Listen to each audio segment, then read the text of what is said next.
Hi everyone, and welcome back to my home office. Today, we will be unboxing and giving our initial impressions to the Keychron Q1 knob version.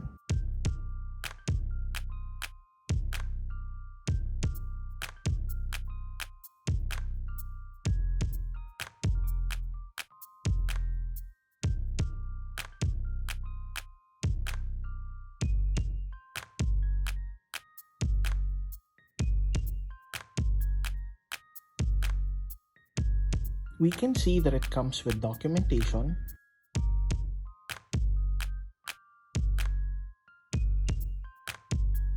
a USB-C to USB-C cable that, to be honest, I'm a bit disappointed that it didn't come already coiled.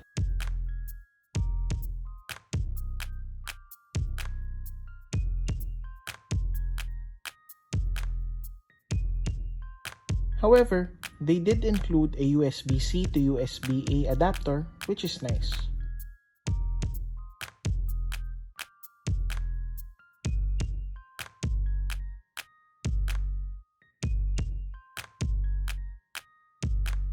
The package also comes with extra screws and feet,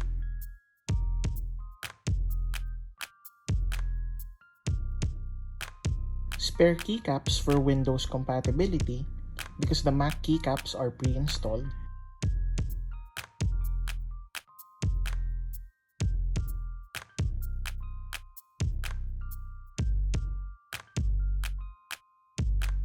another set of documentation,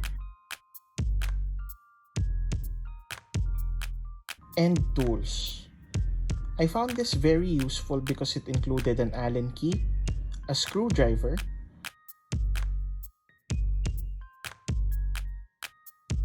a keycap puller, and a switch puller.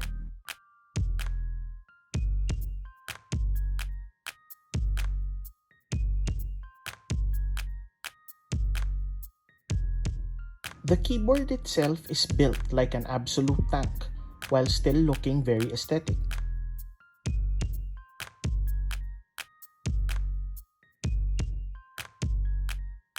There is absolutely no flex on this case. Just listen to this.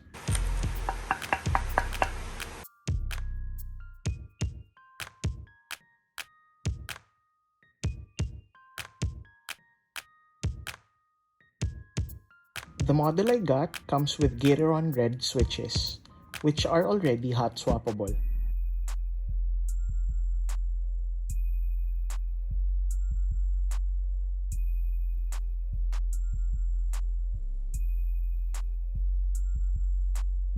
The stabilizers are screwed in, making them more stable and easier for upgrades.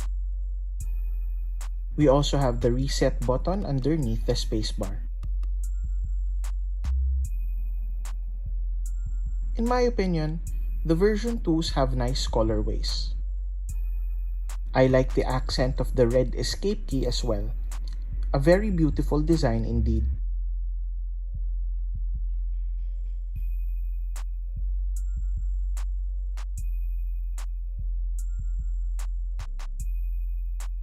The package comes with 5 extra keycaps for the escape key, the Windows and Mac function keys, and the random insert key.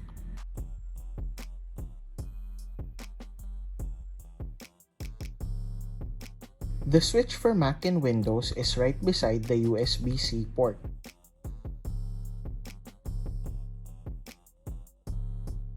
The keyboard functions are very much like the ones on the Apple Magic Keyboard.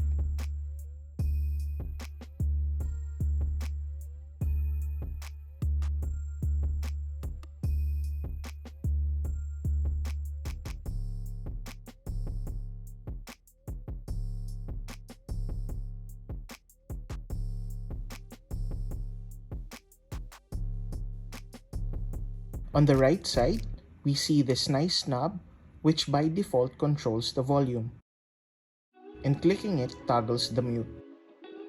I'm looking forward to future accessories for this knob.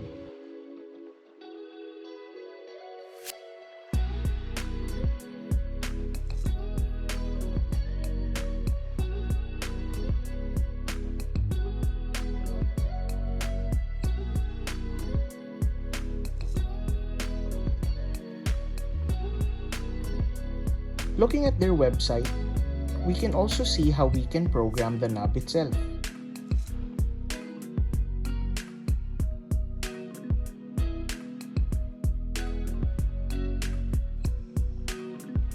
This keyboard also comes with RGB, but I did notice that the keycaps don't let the light shine through. It would have been cooler, in my opinion, if it did. But here it is next to my glorious Model D. Since this is a 75% keyboard, it's just a little bit shorter than the TKL ones. Coming from a Razer Black Widow and a Corsair K65, I also noticed that the Q1's frame is a bit higher. Here it is side by side with the AirPods case. The Black Widow,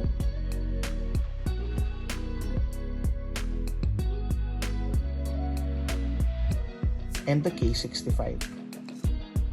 Typing on this means that if you have small hands like me, you would need to lift your hand to get to the function keys and the knob. I would definitely recommend a wrist rest. One last thing I noticed is that the board has a bit of give to it if you press hard enough. However, this is probably from the double gasket design explained on their website.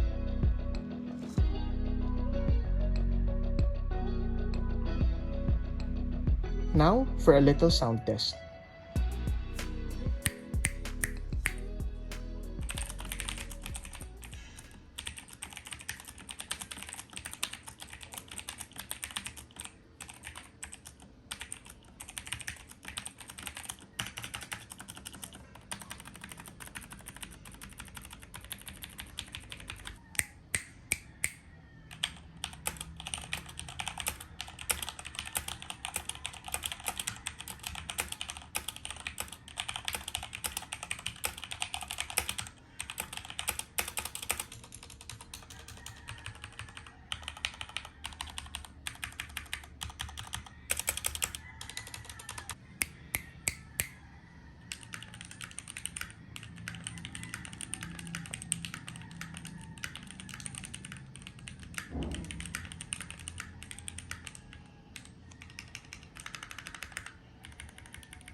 I am by no means a mechanical keyboard enthusiast, but I do enjoy a nice sounding one.